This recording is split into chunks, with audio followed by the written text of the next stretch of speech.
Hi, and welcome to my very 10th YouTube video. It's so weird, we are in double digits now, and I still don't feel like I'm very used to this, but it's so much fun and I really enjoy it. But anyway, today we are going to give the Landgraab mansion a Mediterranean makeover to fulfill my plan and transform all of the modern buildings in Oasis Springs to Mediterranean ones. And with this one, the Mediterranean makeover was kind of difficult because it's just that large blocks of building and I had to roof them somehow, and it worked with the Mediterranean style, but as soon as I had converted it, it didn't look as expensive. But I tried my best, especially with the landscaping at the end, to convey that richness that the Landgraab family of course has. And I also would have loved to be able to have accents with pillars at the sides, but that sadly wasn't possible because I wanted to make this a base game build, and with the base game there are no pillars that don't have a bump out at the bottom, and that of course is problematic for a 3-story build. And there is one column that doesn't have those, 2 columns. One is the one that already was there, but it's a very modern column, and the other one is a round column, but it looks a lot like just a log from a tree. And that didn't really fit the style of this house, and especially not the style of the Landgraabs. It's also very funny watching back this footage now, because when I originally built this, it took me around 2.5 hours. And in this time, I watched a video of gameplay, analysis, and a discussion of The Last of Us 2. So for some reason, or exactly that reason, this build is now probably eternally linked with The Last of Us 2 for me. And the Landgraab mansion and The Last of Us 2 probably have no connection for anyone else in the world. But for me, they apparently do now, and yeah. But now back to the topic of the building itself. In the Mediterranean builds I've done before, I didn't have a chance to use these archways that also function as windows. And with this one I finally had the chance, and I thought they fit the Mediterranean style so well, and I had a lot of fun creating these little areas in the back that are so open and vibrant. I was also a little bit confused in the backyard of the house. There is a fireplace, and not like a fire pit that you could grill stuff on or eat marshmallows in summer or stuff, but an actual like indoor fireplace just in the backyard. And I was kind of confused by that. I don't know if that is a thing that people do. If yes, then I apologize, but even though I had never seen anything like that before, I thought it was a pretty unique feature, so I just changed the kind of fireplace that there was, and I fiddled around a lot with what I should place above the fireplace, because the space above it just looked empty without something there. And then I settled for a little window above it. I thought that looked the nicest. And after I changed out some of the outside furniture to some that fit the color scheme of the build that it had now a little bit more, I also gave them a pool, because if someone in Oasis Springs has a giant pool or a big pool, the pool that I gave them isn't giant but a big pool, then it is the Landgraab family. I know that it isn't there because the pools weren't originally in the base game, but I thought I had to fix that because it just makes sense. And now we're finally moving on to the interior. I swapped out a lot of the furniture for a little bit more expensive ones because it's the Landgraab family and they are wealthy and they want to show what they have.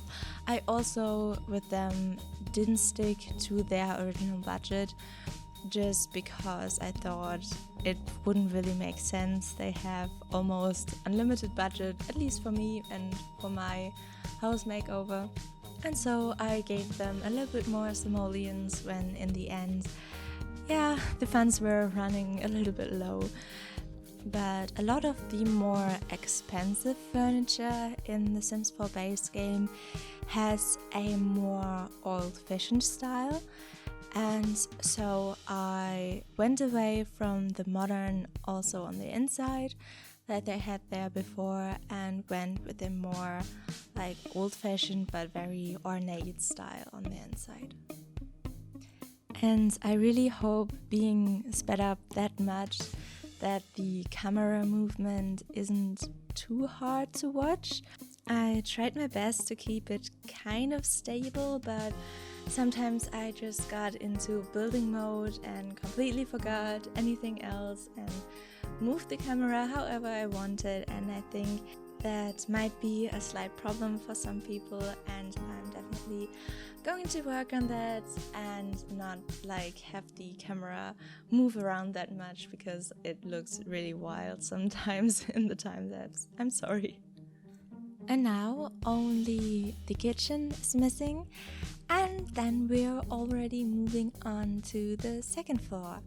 On the second floor, I completely redid the floor plan because the bedrooms that were there were just massive, and I had no idea how I would make sense of such big rooms and furnish them and decorate them in a way they seem lived in when they are that big. So I changed the floor plan and made 2 smaller bedrooms on the second floor and have one larger room that is going to be a home gym. At the moment you see me decorate the smaller bedroom, which is supposed to be Johnny's former bedroom or childhood bedroom that hasn't been touched since he was kicked out, so I made a little bit of dust in the form of stones on the floor. And sadly, the footage was lost of me decorating the bedroom of Nancy and Joffrey and decorating the study room and one bedroom. I don't know why, but I made sure to have the bedroom of Nancy and Joffrey look like Nancy decorated it. And with the study room, I made sure to have it look like a place where a agent or secret agent and a criminal mastermind could both do their research. Now the only thing missing is Malcolm's room, and at first I was like, he needs to have the most expensive things to make it look like the room of a very spoiled kid and like Nancy decorated it for him because he's her favorite child and stuff. But then it turned out looking like the room where a grandma lives in, and I don't think Malcolm would have been very comfortable with that, and maybe he would have been a little bit ashamed to have friends over in that room and stuff, and that was not what I was going for. So I changed it and make his room look a little bit more cool, like he would like it. And I also placed a music trophy in gold on his side table of his bed because I could just imagine the storyline that Nancy thinks her son is the greatest musician in the world, but in reality in my save file I just gave him like 1 or 2 skill in all of the instruments, so I think Nancy maybe bought that trophy for him, so he could feel like he's so great and the greatest and stuff. And with Malcolm's room done, the interior was done, and the only thing left was the landscaping. And I wanted to make it look and feel very luscious and green, and to have more plants in these patches of greenery that they have all around their estate. And the Landgraabs also would have the money for 2 or 3 gardeners, so I don't think keeping it this green wouldn't be a problem for them. But when I was done placing the green terrain paint underneath the plants and stuff, I felt like something was missing and that it needed a border. And so I went to the little stones in the plant menu and I placed them next to each other so they would create those borders, but because there were so many of these patches and so much green, and also the walkway that was surrounded with green, I placed a lot of stones for this build. If you are interested in what I did with the Landgraabs in general, I will link my cast makeover of the Landgraab family in the end card. And now that this build is almost done, I want to thank you very much for watching, and I hope you enjoyed and liked this video.